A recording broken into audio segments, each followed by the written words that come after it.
पदेन वाचा मलं शरीरस्य च वैद्यकेन योपाकरोत्तं प्रबलं मुनेन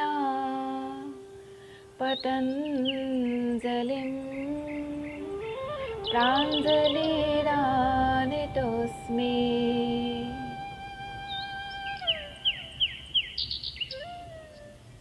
নমস্কাৰ, মই দিয়া বৰগোহাঁই। আন্তৰ্জাতিক যোগ দিৱসৰ প্ৰাক্ষণত বহুত শুভেচ্ছাৰে সৈতে মোৰ ইউটিউব চেনেল বৰঅসমলৈ আপোনাক স্বাগতম জনাইছোঁ। প্ৰিয় দৰ্শক, বৰ্তমান সময়ত যোগৰ উপকাৰিতা আৰু ইয়াৰ অনুশীলনৰ পৰা পাব পৰা লাভৰ বিষয়ে নতুনকৈ কোৱাৰ প্ৰয়োজনীয়তা হয়তো নাই। তথাপিও বহুত মানুহৰে মনত এতিয়াও যোগক লৈ কিছুমান ভুল ধাৰণা চলি আছে। এই ভিডিঅ'ৰ জৰিয়তে সেই ভুল ধাৰণাসমূহ আঁতৰ কৰাৰ বাবে এক চমু প্ৰয়াস কৰা হৈছে। কিন্তু তাৰ আগতে আমি জানি ল'ব লাগিব যোগৰ ইতিহাসৰ সম্যক জ্ঞান। গতিকে ভিডিঅ'টিৰ শেষলৈকে চাই থাকিব। যোগ বা য়োগা হৈছে একমাত্ৰ বিজ্ঞান যিয়ে ব্যক্তিৰ তিনিটা আটাইতকৈ প্ৰধান উপাদান শৰীৰ, মন আৰু আত্মাৰ সৰ্বাংগীন উন্নতি সাধন কৰে। যোগে কেৱল শাৰীৰিক আৰু মানসিক স্বাস্থ্য আৰু বৌদ্ধিক সামৰ্থ্যৰে উন্নতি নকৰে, লগতে ব্যক্তিৰ চৰিত্ৰ আৰু ব্যৱহাৰতো শুধৰণি আনে। য়োগা শব্দটো পৃথিৱীৰ আটাইতকৈ পুৰণি ভাষা সংস্কৃতৰ ইউজ ধাতুৰ পৰা সৃষ্টি হৈছে। এই ইউজ ধাতুৰ অৰ্থ হৈছে মিলন বা একত্ৰীকৰণ। প্ৰথমে ভিন্নতা, বাদ বিবাদ, অসৎ চিন্তা, ঘৃণা, বিদ্বেষ আদি নকাৰাত্মক ভাৱনাসমূহ পৰিত্যাগ কৰি পৰস্পৰে বুজাবুজি, সহযোগিতা, প্ৰেম, ভালপোৱা আদিৰে সৈতে এক ভাৱনাৰে এক লক্ষ্যত আহি উপনীত হোৱাই হৈছে যৌগিক সাধনা। ভাৰতৰ প্ৰাচীন ধ্ৰুপদী গ্ৰন্থসমূহত পোৱা কেইটামান গুৰুত্বপূৰ্ণ যোগৰ সংজ্ঞা বা ডেফিনিশ্যন জানি লওঁ আহকচোন। ৰামায়ণৰ য়োগা বৈশিষ্ট্যত যোগৰ দুটা সংজ্ঞা পোৱা যায়। প্ৰথমটো হ'ল য়োগাহ সমাতাৱস্থা জীৱাত্মা পৰমাত্মানো। অৰ্থ জীৱাত্মাৰ বা ব্যক্তিৰ পৰমাত্মাৰ সৈতে সমানতা বা সাম্যাৱস্থা পোৱাই হৈছে যোগ। দ্বিতীয় সংজ্ঞা মানাহ প্ৰশমানুপ্ৰয়াহ য়োগাহ ইত্যাভিধীয়তে। অৰ্থ মনক নিয়ন্ত্ৰণত ৰখাৰ অৱস্থাই হৈছে যোগ। শ্ৰীমদ ভাগৱত গীতাতো আমি যোগৰ দুটা গুৰুত্বপূৰ্ণ সংজ্ঞা দেখিবলৈ পাওঁ। প্ৰথম সমাধ্বম য়োগাহ উচ্যতে। অৰ্থ ভাৰসাম্য বজাই ৰখাই যোগ। দ্বিতীয় য়োগাহ কৰ্মসু কৌশলম। অৰ্থাৎ কৰ্ম কুশলতাই হৈছে যোগ। মহানিৰ্বাণ তন্ত্ৰত পোৱা যায় য়োগাহ জীৱাত্মা পৰমাত্মানো একীয়ম। অৰ্থাৎ জীৱাত্মাৰ পৰমাত্মাৰ সৈতে মিলনেই হৈছে যোগ। আনহাতে ইতিহাসত যোগৰ প্ৰথমখন শাস্ত্ৰ য়োগাসূত্ৰত মুনি পতঞ্জলীয়ে কৈছে য়োগাহ চিত্তবৃত্তি নিৰোধঃ। অৰ্থ মনৰ বৃত্তিসমূহ প্ৰশমিত বা নিৰোধ কৰাই হৈছে যোগ।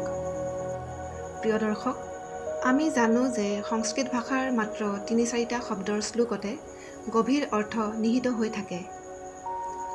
এটা শ্লোক ব্যাখ্যা কৰোঁতেই লাগিব পাৰে লিগেল চাইজ কাগজৰ কেইবাটাও পৃষ্ঠা। দেৱ দেৱীৰ মুখৰ ভাষা হ'ল সংস্কৃত। পৃথিৱীৰ প্ৰাচীনতম গ্ৰন্থ বেদকে ধৰি ভাৰতৰ মহৎ ধ্ৰুপদী গ্ৰন্থসমূহ লিখিত হৈছিল সংস্কৃত ভাষাত। সেয়েহে সংস্কৃতক কোৱা হয় দেৱভাষা। আৰু এই দেৱভাষাতে উপলব্ধ যোগৰ সংজ্ঞাসমূহ ব্যাখ্যা কৰি বুজোৱা এটি সৰু ভিডিঅ'ত সম্ভৱ নহয়। যি কি নহওক, যোগৰ আৰু বহুতো সংজ্ঞা আছে। থোৰতে আমি জানি থওঁ এনেদৰে সকলো চিন্তাৰ পৰা মুক্ত কৰি মনক এক ধ্যানত ব্ৰতি ৰাখিবলৈ হ'লে মনক শৰীৰেও সহযোগিতা দিব লাগিব। সুস্থ শৰীৰত সুস্থ মন। শাৰীৰিক অৱস্থাই যেতিয়া মানসিক অৱস্থাৰ লগত ভাৰসাম্য ৰাখিব পাৰিব, তেতিয়াহে জীৱাত্মাৰ পৰমাত্মাৰ সৈতে মিলন সম্ভৱ। গতিকে শৰীৰ, মন, আত্মাৰ একত্ৰীকৰণৰ যি প্ৰক্ৰিয়াসমূহ আছে, সেই প্ৰক্ৰিয়াই হ'ল যোগ। যোগ পোনপ্ৰথমবাৰ ক'ত কেতিয়া আৰু কাৰ দ্বাৰা উদ্ভাৱন হৈছিল তাৰ সঠিক তথ্য ইতিহাসত পোৱা নাযায়। যোগৰ উৎপত্তি স্থান কেৱল ভাৰত বুলি ক'লে হয়তো ক'ৰবাত সন্দেহ থাকি যাব। আচলতে যোগ সিমানেই পুৰণি যিমান পুৰণি মানৱ সভ্যতা। ভাৰতকে ধৰি পৃথিৱীৰ বিভিন্ন প্ৰান্তত সমসাময়িকভাৱে যোগাভ্যাসৰ অনুশীলন কৰা হৈছিল। কিন্তু কেৱল ভাৰত উপমহাদেশতহে যোগে প্ৰয়োজন সাপেক্ষে বিৱৰ্তনৰ পথেৰে বিকাশৰ চৰম পৰ্যায় পাইছিলহি বুলি একমুখে ক'ব পাৰি। আজিৰ পৰা প্ৰায় ৭,০০০ বছৰৰো আগত প্ৰাক-বৈদিক কালত ভাৰতৰ উত্তৰ-পশ্চিম দিশত থকা সিন্ধু উপত্যকাৰ সভ্যতাই তেতিয়া উন্নতি আৰু বিকাশৰ চৰম সীমাত আছিল। প্ৰিয় দৰ্শক, সিন্ধু সভ্যতাৰ কথা বিস্তাৰিতভাৱে জানিব বিচাৰিলে কমেণ্ট কৰি জনাব। সিন্ধু সভ্যতাৰ অন্তৰ্গত হৰপ্পা, মহেঞ্জোদাৰো আৰু বৰ্তমানে পাকিস্তানৰ অন্তৰ্গত মেহেৰগড়ত চলোৱা পুৰাতাত্ত্বিক খনন কাৰ্যত ২০০০ৰো অধিক চিল বা মোহৰৰ আৱিষ্কাৰ হৈছিল। এই চিলসমূহত পদ্মাসন, ভদ্ৰাসন আদি ধ্যানাত্মক আসনত থকা ব্যক্তিৰ সাঁচ খোদিত থকা দেখা গৈছে। ইয়াৰে কিছুমান মোহৰত থকা সাঁচ ভগৱান পশুপতিনাথ বা শিৱ বুলি চিনাক্ত কৰা হৈছে। ভগৱান শিৱক যোগৰ উদ্ভাৱক বুলি কোৱা হয়। গতিকে এই প্ৰামাণিক তথ্যৰ পৰা জানিব পৰা গৈছে যোগৰ অনুশীলন প্ৰাক-বৈদিক কালৰ পৰাই প্ৰচলন আছিল। ইয়াৰ পিছৰ বৈদিক কালতো আটাইতকৈ পুৰণি ঋগ্বেদকে ধৰি চাৰিওখন বেদতে যোগৰ বিভিন্ন উল্লেখ পোৱা যায়। এইসমূহত যোগৰ সংজ্ঞা আৰু প্ৰাণায়ামৰ বিষয়ে বিৱৰণ পোৱা যায়। ইয়াৰ পিছত উপনিষদসমূহতো যোগ সাধনাৰ বিশদ বিৱৰণ দেখিবলৈ পোৱা যায়। উদাহৰণস্বৰূপে বৃহদাৰণ্যক উপনিষদত প্ৰাণায়ামৰ বিষয়ে, ছান্দোগ্য উপনিষদৰ এটা সম্পূৰ্ণ অধ্যায় ধ্যানৰ বিষয়ে বিৱৰণ পঢ়িবলৈ পোৱা যায়। মৈত্ৰেয়িনী উপনিষদত যোগৰ ৬টা অংগ প্ৰাণায়াম, প্ৰত্যাহাৰ, ধ্যান, ধাৰণা, তৰ্ক আৰু সমাধিৰ উল্লেখ আছে। ইয়াৰ পিছত মহাকাব্যিক সময়ছোৱাত ৰামায়ণ আৰু মহাভাৰতত যোগৰ বিস্তৃত বিৱৰণ পোৱা যায়। ৰামায়ণৰ যোগাবশিষ্ট কাণ্ডত শ্ৰীৰাম আৰু তেওঁৰ ভাতৃসকলক গুৰু বশিষ্ঠ মুনিয়ে যৌগিক জীৱনশৈলী আৰু সাধনাৰ জ্ঞান দিয়া দেখা যায়। আনহাতে মহাভাৰতৰ ভীষ্ম পৰ্বত ভগৱান শ্ৰীকৃষ্ণই কুৰুক্ষেত্ৰৰ যুদ্ধক্ষেত্ৰত হতাশগ্ৰস্ত হোৱা অৰ্জুনক দিয়া গীতা জ্ঞান অন্য একো নহয়, সেয়া হ'ল যোগৰে জ্ঞান। গীতাত প্ৰধানকৈ কৰ্মযোগ, ভক্তিযোগ আৰু জ্ঞান যোগৰ বিস্তৃত বিৱৰণ পোৱা যায়। খ্ৰীষ্টপূৰ্ব ৭ম শতিকাৰ ভাৰতত এক ডাঙৰ ধৰ্মীয় সামাজিক আন্দোলনৰ সূচনা কৰিছিল বৰ্ধমান মহাবীৰে। ভগৱান মহাবীৰে প্ৰচাৰ কৰা এই জৈন ধৰ্মটো যোগৰ বিভিন্ন অংগ যেনে অহিংসা, সত্য, অস্তেয় আদি যমৰ নীতিসমূহ প্ৰত্যাহাৰ, ধ্যান আৰু সমাধিৰ জৰিয়তে কৈবল্য জ্ঞান বা মোক্ষ প্ৰাপ্তি অৰ্জনৰ পথ দেখুওৱা হৈছে। মহাবীৰৰ পিছতে খ্ৰীষ্টপূৰ্ব ৫ম শতিকাত গৌতম বুদ্ধই বৌদ্ধ ধৰ্মৰ প্ৰচাৰ কৰিছিল। ইয়াতো পঞ্চশীল নীতি, সমাধি আৰু পান্নাৰ অনুশীলন কৰা হয় নিৰ্বাণ প্ৰাপ্তিৰ বাবে। এইবোৰ আন একো নহয়, বৰঞ্চ যোগশাস্ত্ৰত বৰ্ণিত যম, নিয়ম, ধাৰণা, ধ্যান, সম্প্ৰজ্ঞাত আৰু ধৰ্মমেঘ সমাধি। ইয়াৰ পৰৱৰ্তী কালছোৱাক যৌগিক পৰম্পৰাৰ সোণালী যুগ বুলিব পাৰি।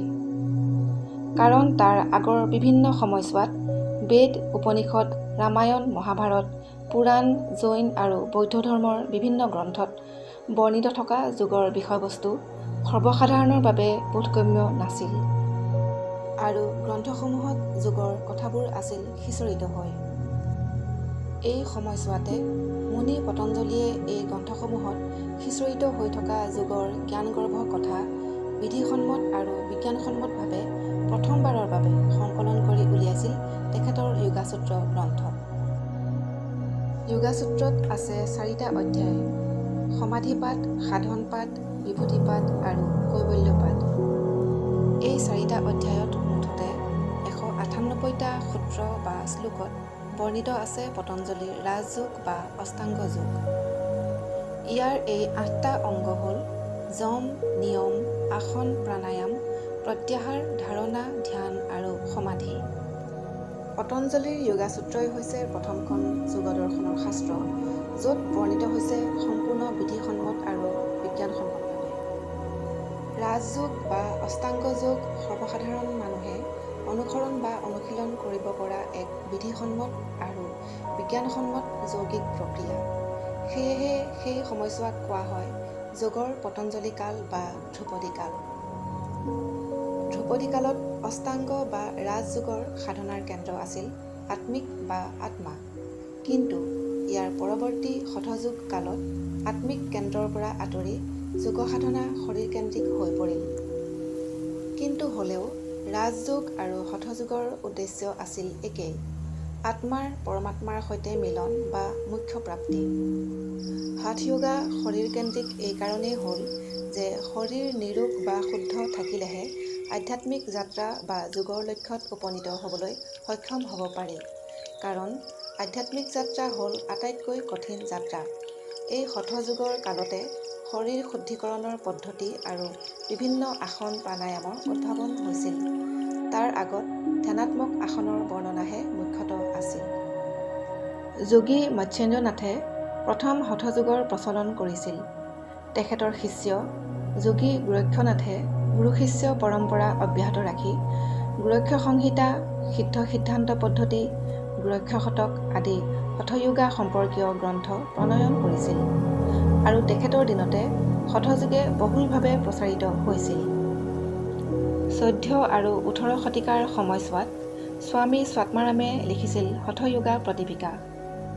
17 শতিকাৰ শেষৰ ফালে ঋষি ঘেৰান্দই লিখিছিল ঘেৰান সংহিতা আৰু 17 শতিকাৰ শেষ আৰু 18 শতিকাৰ প্ৰথম সময়ছোৱাৰ ভিতৰত লিখা হৈছিল শিৱ সংহিতা, যাৰ লিখকৰ পৰিচয় অজ্ঞাত। ক্ৰিয়া যোগ প্ৰচলন কৰিছিল সিদ্ধযোগী অগস্ত্য, বাগৰনাথ আৰু বাবাজীয়ে। কিন্তু সময়ৰ সোঁতত হেৰাই যাব ধৰা এই পৰম্পৰা পুনৰ উজ্জীৱিত কৰিছিল শ্যামচৰণ লাহিৰীয়ে। তেওঁৰ পিছত তেখেতৰ শিষ্যসকলে ক্ৰিয়াযোগৰ প্ৰচাৰ কৰে সমগ্ৰ ভাৰতৰ উপৰিও আমেৰিকা আৰু ইউৰোপৰ বিভিন্ন দেশত। বৰ্তমানে সমগ্ৰ বিশ্বতে 500ৰো অধিক শাখাৰ সৈতে ভাৰতত মুঠ 90টা ক্ৰিয়াযোগৰ শাখা আছে। যোগৰ এই হাজাৰ হাজাৰ বছৰীয়া ঐতিহাসিক যাত্ৰাত আধুনিক কালৰ সূচনা 1893 চনত হোৱা বুলি ক'ব পাৰি। কাৰণ সেই বছৰৰে ছেপ্টেম্বৰ মাহত স্বামী বিবেকানন্দই ভৰি দিছিল সুদূৰ আমেৰিকাৰ চিকাগো চহৰত। উদ্দেশ্য আছিল তাত অনুষ্ঠিত এক ধৰ্মীয় সভাৰ মুকলি অনুষ্ঠানত ভাৰতৰ সনাতন ধৰ্ম আৰু যোগ দৰ্শনৰ ওপৰত বক্তৃতা দিয়া। এই বিখ্যাত ভাষণটিৰ কথা সৰ্বজন বিদিত। তাৰ পিছত তেওঁ আমেৰিকাকে ধৰি পশ্চিমৰ বিভিন্ন দেশত কৰ্মযোগ, ভক্তিযোগ, জ্ঞানযোগ আৰু ৰাজযোগৰ বাৰ্তাৰে ভাৰতীয় যোগ দৰ্শনক কেৱল প্ৰচাৰেই নহয়, জনপ্ৰিয় কৰি তুলিবলৈও সক্ষম হৈছিল। নতুন উদ্ভাৱন আৰু আধুনিক টেকন'লজিৰে যোগাভ্যাসৰ ওপৰত গৱেষণা আৰম্ভ হয় 1924 চনত পুনাস্থিত লোনাৱালাৰ কৈবল্য ধামত। তত্ত্বাৱধানত আছিল স্বামী কৈবল্যানন্দ। তাৰোপৰি কালক্ৰমে ডক্টৰ স্বামী গীতানন্দৰ তত্ত্বাৱধানত আনন্দাশ্ৰম, বাৰাণসী হিন্দু বিশ্ববিদ্যালয়ৰ আয়ুৰ্বেদিক বিভাগ, বাংগালোৰৰ স্বামী বিবেকানন্দ অনুসন্ধান সংস্থান, মাইচুৰৰ অষ্টাংগ যোগ ৰিচাৰ্চ চেণ্টাৰ, দিল্লীৰ all India Ayurveda centre, Patanjali Ayurvedic research centre আদি অনুষ্ঠানসমূহেও যোগৰ গৱেষণাৰ ক্ষেত্ৰত বৰঙণি যোগায়।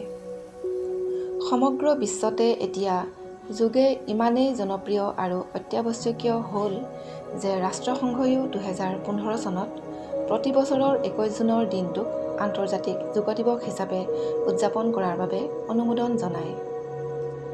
প্ৰিয় দৰ্শক, যোগৰ ইতিহাসৰ বিস্তৃত আলোচনাৰ পৰা আঁতৰি থাকি সকলোৱে বুজি পোৱাকৈ এক থুলমূল ধাৰণাহে ইয়াত দাঙি ধৰা হৈছে।